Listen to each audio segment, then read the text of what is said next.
8 दिन से जारी भीषण युद्ध के बीच रूस और यूक्रेन के बीच आज हो सकती है दूसरे दौर की बातचीत। रूस के प्रतिनिधिमंडल बातचीत के लिए पहुंचा। बेलारूस पोलैंड के बॉर्डर पर हुई बात।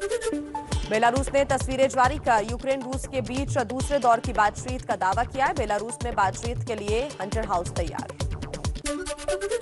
यूक्रेन की मीडिया के हवाले से बड़ी खबर। रूस ज़ेलेंस्की को हटाकर विक्टर यानुकोविच को यूक्रेन का राष्ट्रपति बनाना चाहता है।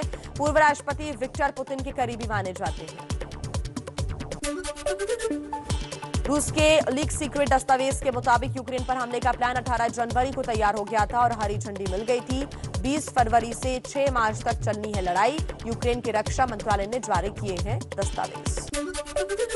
यूक्रेन युद्ध के बाद पहली बार रूस ने अपने सैनिकों की मौत का आंकड़ा जारी किया। कहा, यूक्रेन से जंग में अब तक उसके करीब 500 सैनिक मारे गए और करीब 1600 सैनिक घायल हुए हैं। यूक्रेन से जंग पर रूस का दावा। यूक्रेन के 2870 सैनिकों को मार गिराने और 572 को बंधक बनाने का दावा किया। जंग के बीच रूस के विदेश मंत्री सरगेई लावरोव की बड़ी धमकी। कहा, तीसरा विश्व युद्ध परमाणु हमले वाला और महाविनाशकारी होगा। यूक्रेन को परमाणु शक्ति नहीं बनने देंगे। यूक्रेन के मीडिया का बड़ा दावा। कहा, जंग में रूस के 2 सुखोई विमान ध्वस्त हुए हैं। यूक्रेन का भी मिग-29 विमान नष्ट हुआ। खार्किव में रूस का हमला लगातार है जारी। कल भी टीवी टावर के पास हुआ बड़ा धमाका।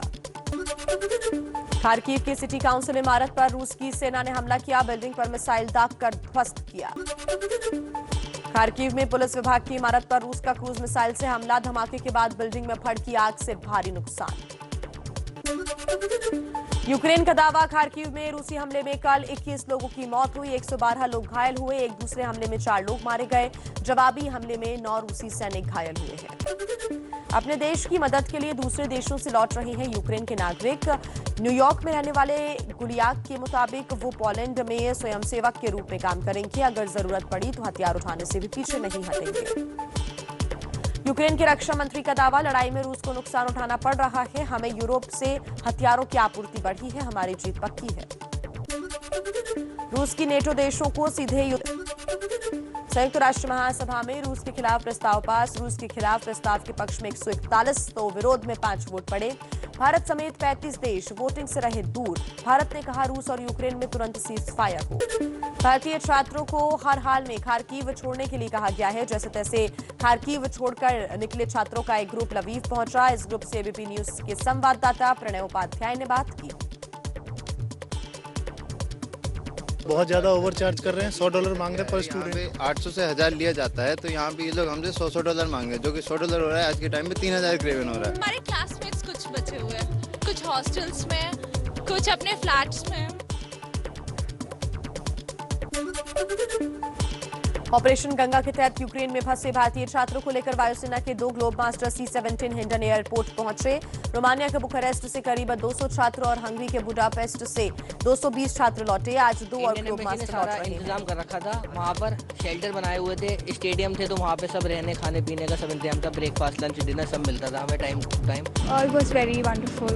Yeah, they're very nice. वहीं दिल्ली एयरपोर्ट पर यूक्रेन में फंसे भारतीय छात्रों को लेकर लौटे एयर इंडिया के 2 विशेष विमान। अभी और 5 विमान आना बाकी है। यूक्रेन संकट को लेकर पीएम मोदी का इंटरव्यू। कहा, भारतीयों की सुरक्षित वापसी के लिए ऑपरेशन जारी। युद्ध भूमि से हर भारतीय की सुरक्षित वापसी होगी। यूपी में छठे चरण के लिए कुछ देर में शुरू होगी वोटिंग। 10 जिलों की 57 सीटों पर डाले जाएंगे वोट। सीएम योगी की उम्मीदवारी वाली गोरखपुर सीट पर आज है मतदान। यूपी के सीएम योगी आदित्यनाथ सुबह 7 बजे डालेंगे वोट। गोरखनाथ मंदिर रोड स्थित कन्या प्राथमिक पाठशाला में करेंगे मतदान। सीएम योगी, स्वामी प्रसाद मौर्य और सूर्य प्रताप शाही समेत कई नेताओं की प्रतिष्ठा दांव पर है। 676 उम्मीदवारों की किस्मत का फैसला करेंगे 2 करोड़ 14 लाख से ज्यादा मतदाता। मतदान से पहले सीएम योगी ने वीडियो जारी कर मतदाताओं से वोट की भावुक अपील की। कहा, अगर आप चूके तो 5 साल की मेहनत पर पानी फिर जाएगा। पीएम मोदी का यूपी में मिशन आखिरी चरण में जारी है। आज जौनपुर और चंदौली में करेंगे जनसभा। केंद्रीय गृह मंत्री अमित शाह भी आज करेंगे पार्टी के लिए प्रचार। मऊ और आजमगढ़ में रैलियां। यूपी के सीएम योगी आदित्यनाथ का भी आज धुआंधार प्रचार। वाराणसी, जौनपुर और गाजीपुर में कई जनसभाएं करेंगे। वाराणसी में अखिलेश यादव, ममता बनर्जी और जयंत चौधरी की साझा रैली। ओम प्रकाश राजभर समेत अन्य सहयोगी दलों के नेता भी होंगे शामिल।